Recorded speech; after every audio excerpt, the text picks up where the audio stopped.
Hey everyone, I'm Josh, one of the videographers at JetPens. Today, the JetPens crew and I will be sharing what we bought in our first ever JetPens order. And we'd love to see what your first JetPens haul looked like too. Just drop us a message on social media or email us a photo of your first order and your haul might be featured in a future video.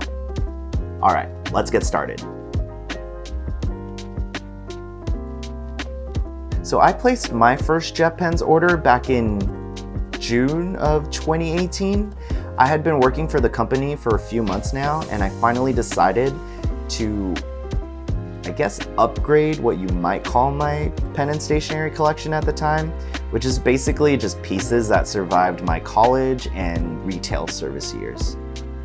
So those of you who watch our videos frequently may have noticed that I always have my Zebra Sarasa mark-on me at all times.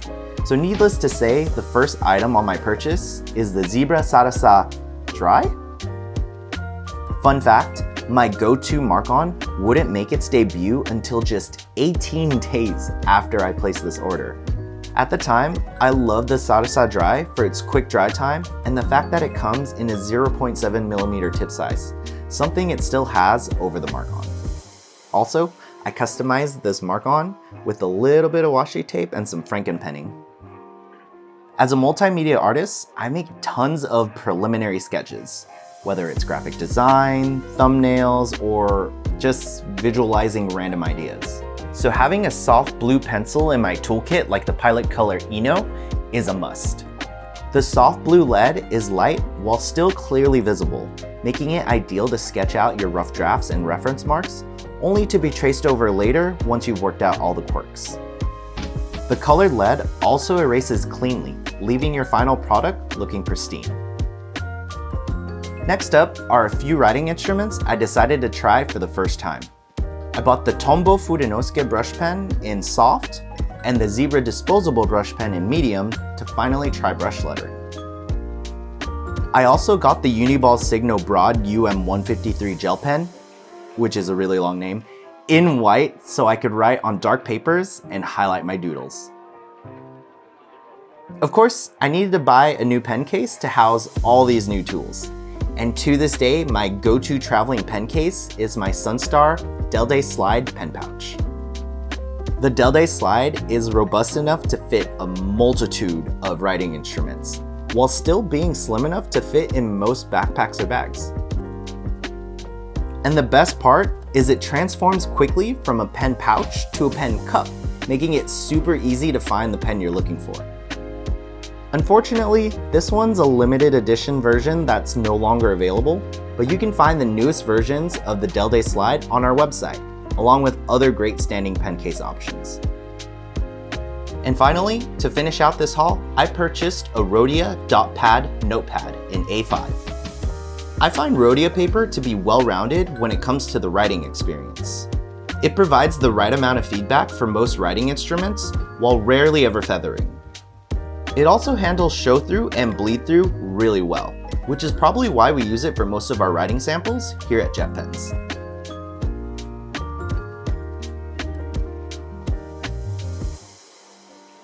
Hey everyone, it's your girl Stephanie. My first JetPens haul was a little Christmas gift to myself in December 2018, years before I started working here. Since I'm such a pack rat, I still have the comic that came with my order. Let's get into what I purchased. Die-hard JetPens fans will know that the Platinum Preppy was my first fountain pen. I'm generally not someone who makes impulse purchases, so I had to do tons of research before jumping into the hobby. Because there are so many beginner-friendly fountain pens, it can feel overwhelming to choose the right one. But after reading about the Preppy's super smooth nib and slip and seal cap, I decided that it would be the best option for me, especially for the price. I also didn't like the grip on the Lamy Safari, the look of the Pilot Metro, or the disposability of the Pilot Varsity. I know you can hack it to refill it, but still, I'm not gonna do that. I've watched the videos, I'm not doing that.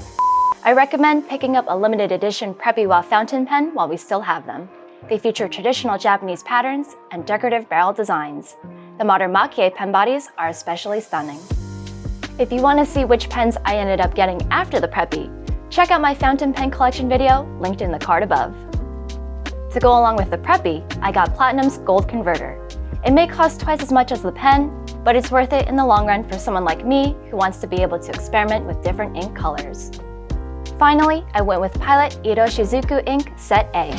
It includes 3 15ml bottles of Konpeki, Takesumi, and Tsukiyo. Larger bottles of ink seemed like too much of a commitment since I was a beginner, and I didn't want to become bored if I purchased just one ink color. As you can see, I've used Konpeki the most. It's a blue that puts a smile on my face whenever I have it inked in a pen.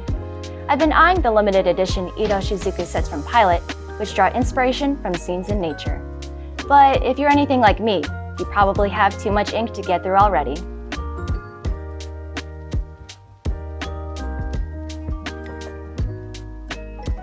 Hi everyone, I'm Jen, one of the JetPens writers. I made my first order back in February 2018 when I was an intern and wanted to treat myself to some new stationery. If you lurk on the staff picks portion of our site, you might know that I draw in my spare time. The first things I wanted to buy were manga supplies, since I'd never tried them before. I was pretty inspired by the manga Bakuman as a kid, and I think many other artists today were too. So I got a Tachikawa comic pen nib holder with Tachikawa G nibs and Deleter Black 4 manga ink. I technically should have gotten beginner-friendly nibs, like school nibs, but I was overly confident and went with the G nibs. I went with Tachikawa and Deleter since I knew the brands specialized in drawing and manga supplies. It took a bit of trial and error to get used to the G nib, but I still have some of the art I made with these supplies. You can see other drawings I did with manga supplies in the video in the card above. Which brings me to my next group of items. I also ordered a Kokyo Fit Curve mechanical pencil, Sakura Arch Foam Eraser 100, Pilot Color Eno Erasable Lead, and a Rhodia R Premium Notepad. I'll talk about the pencil-related items first. Unfortunately, the pink Fit Curve and blue lead I bought have been discontinued, but the blue Fit Curve is still in stock. I already have a blue Pilot Color Eno mechanical pencil, so I decided to get more lead for sketches. I got the Fit Curve because it's heavier near the tip, so your hand will feel less fatigued. I tend to work on art in one long sitting, so I appreciate anything that can prevent hand cramps. As for the Sakura Arch Foam Eraser, I wanted to try something new since all my other erasers had broken apart due to erasing too hard. The eraser actually has arch sleeves that are designed to combat that issue. Although I removed the sleeve because I don't like how banged up my eraser sleeves get in my pen case. But my eraser is still intact 5 years later. I got the Rhodia notepad because I wanted to try higher quality paper. While most people use fountain pens on it, I used mine for art. You can see I tried the Deleter ink and G-nib on it. I tend to go for A5 size notebooks, and I like that the paper is perforated for tearing out. Lastly, I got a set of Donga Miffy scented gel pens. I have the old packaging version, since Donga updated it to look cuter a few years ago. The pens are the same though. I love cute mascots like Miffy, so getting these was a no-brainer. And they actually do smell sweet. What was in your first JetPens haul? Let us know in the comments below, and be sure to subscribe for more content like this. You can find all the items featured in this video at jetpens.com, the place for pen and stationery lovers. Thanks for watching. So our Canadian friends wrote us again with some questions that we'll answer now. Teresa, or Teresa, asked, "Do you have any pets? You strike me as pet people. Is there a warehouse cat?" And they included a sticker picture of their pet rabbit, Mr. Bojangles Esquire. So cute. This face. It's so cute. It is! We don't have a warehouse cat, but my family has a dog. He's a Chow Chow and his name is Louie. He's the apple of my eye, and I love him very much. I have a little dog. He's a Yorkshire Terrier and his name is Matcha. Don't know if you can see it. I also had a cat named Kitty, who is pictured, and a Labrador Retriever named Leo. This is Leo. Next question from Summer to Josh. Josh, when did you first use stationery? Hi Summer, that's actually a really good question. I don't remember exactly when, because it was such a long time ago, but it was definitely sometime in elementary school. I remember having a Pachaco pencil case and a bunch of other Sanrio stuff like pens, scissors, erasers. Oh, Stickers. Definitely had a lot of stickers. And I loved drawing back then too, so I had a lot of crayons, markers, colored pencils. My favorite things to draw back then were Power Rangers and superheroes, especially Spider-Man. He was my favorite. A couple of questions from Summer to me. Stephanie, what is your favorite ink color? If you had to pick between haha or sky blue, which would you pick, Stephanie? My favorite ink color? That's a toughie. It's probably kind of boring, but it's a tie between Diamine Earl Grey and Aurora Blue Black. And if I had to pick between haha or sky blue, I would probably pick haha, but Sailor Sky Blue is very beautiful. And finally, a letter from River. Do you know Stephanie? I thought I answered this last time. I'm Stephanie? Yes, I do know Stephanie. Yes. And last question. I'm going to the Toronto Stationery Show next week. Will you be there, JetPens? No, unfortunately we weren't there, but we hope you enjoyed yourself at the show. Thank you so much for writing to us. We really appreciate your support.